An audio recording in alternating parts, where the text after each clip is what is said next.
સ્વરાજ એટલે લોકશાહીનો પાયો કહેવામાં આવે છે અને આ લોકશાહીનો પાયો જે પાર્ટી મજબૂત કરી શકે છે એ પાર્ટીના મૂળિયા ઊંડે સુધી ઉતરે છે એવું કહેવાય છે। આમ તો છેલ્લા 30 વર્ષથી ગુજરાતમાં સત્તા ભારતીય જનતા પાર્ટીની છે। વિધાનસભામાં ભારતીય જનતા પાર્ટી સત્તાના સિંહાસન પર બેસે છે અને હવે સ્થાનિક સ્વરાજમાં પણ આ વખતે સપાટો બોલાવી દીધો છે, કારણ કે 62 નગરપાલિકામાં ભારતીય જનતા પાર્ટીએ જીત મેળવી છે। કોંગ્રેસના સુપડા સાફ થઈ ગયા છે। એક મહાનગરપાલિકા જૂનાગઢ એ પણ ભારતીય જનતા પાર્ટી જીતી લીધી છે અને એનું જશ્ન અત્યારે ઠેર ઠેર જોવા મળી રહ્યું છે, જિલ્લે જિલ્લે, તાલુકે તાલુકે। અને આ જે દ્રશ્યો અત્યારે જોઈ રહ્યા છો મધ્યસ્થ કાર્યાલય ગુજરાતનું, ભારતીય જનતા પાર્ટીનું, કમલમ ગાંધીનગરનું, કે ત્યાં અત્યારે જશ્નનો માહોલ, ઉજવણીનો માહોલ દેખાઈ રહ્યો છે।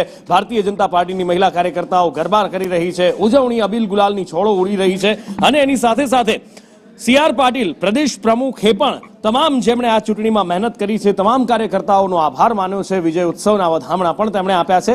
એક મોટી પોસ્ટ CR પાટીલ દ્વારા કરવામાં આવી છે અને ગાંધીનગરમાં કમલમમાં જશ્નનો માહોલ જોવા મળી રહ્યો છે અને એની સાથે સાથે ભારતીય જનતા પાર્ટીએ કરેલું આ ઉત્કૃષ્ટ પ્રદર્શન છે। એક સમય હતો કે જ્યારે સ્થાનિક સ્વરાજ પર કોંગ્રેસનો મજબૂત પકડ હતી કોંગ્રેસની, અને હવે એ પકડ ઢીલી પડી ગઈ ત્યાં સુધી કે આ નગરપાલિકાની ચૂંટણીમાં માત્ર એક નગરપાલિકા સલાયાની જીત્યા, એમાં પણ 15, અને કોંગ્રેસના ઉમેદવારો 15 જીત્યા। આમ આદમી પાર્ટીના 13 ઉમેદવારો જીત્યા હતા। ક્લીન સ્વાઇપ ત્યાં પણ નહોતી કરી શકી, પણ સમખાવા પૂરતી એક નગરપાલિકા કોંગ્રેસની પાસે રહી છે। 62 ઉપર ભારતીય જનતા પાર્ટીએ જીત હાંસલ કરી છે અને એની સાથે સાથે સૌથી વધારે ચોંકાવનારી વાત એ છે કે અપક્ષ કોંગ્રેસ કરતા વધારે નગરપાલિકા જીતી ચૂક્યું છે। હિરેન મારી સાથે જોડાયા છે। હિરેન, કમલમમાં જશ્નનો માહોલ, એક અભૂતપૂર્વ વિજય આ સ્થાનિક સ્વરાજની ચૂંટણીમાં, લોકશાહીના પાયાની જે ચૂંટણી કહેવાય છે એમાં ભારતીય જનતા પાર્ટીએ મેળવ્યો છે।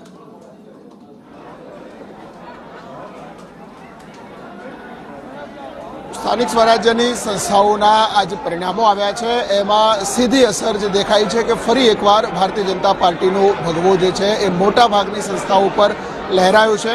68 પૈકી લગભગ 61 થી 62 નગરપાલિકાઓ છે, એ નગરપાલિકાઓ પર ભારતીય જનતા પાર્ટીએ પોતાનો કબજો છે તે મેળવ્યો છે। એમાંથી 16 જેટલી નગરપાલિકાઓ એવી છે કે જે કોંગ્રેસ પાસે હતી અને એમાંથી ભારતીય જનતા પાર્ટીએ પોતાના હસ્તક લીધી છે।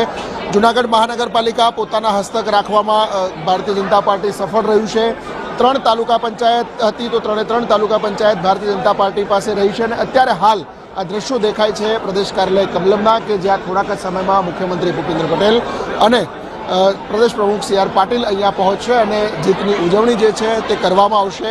એકમાત્ર પોરબંદર જિલ્લામાં રાણાવાવ અને કુતિયાણાની જે બેઠકો છે એ નગરપાલિકાઓ છે કે જ્યાં ભારતીય જનતા પાર્ટીએ ત્યાં ક્યાંક નુકસાની સહન કરવી પડી છે।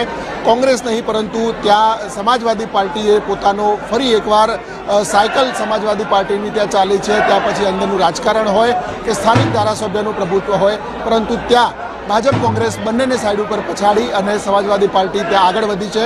તો આમ આદમી પાર્ટીએ પણ 12 થી 13 જેટલી બેઠકો આ સ્થાનિક સ્વરાજ્યની સંસ્થાઓમાં મેળવી અને જીત તેઓ ખુશી વ્યક્ત કરી રહ્યા છે।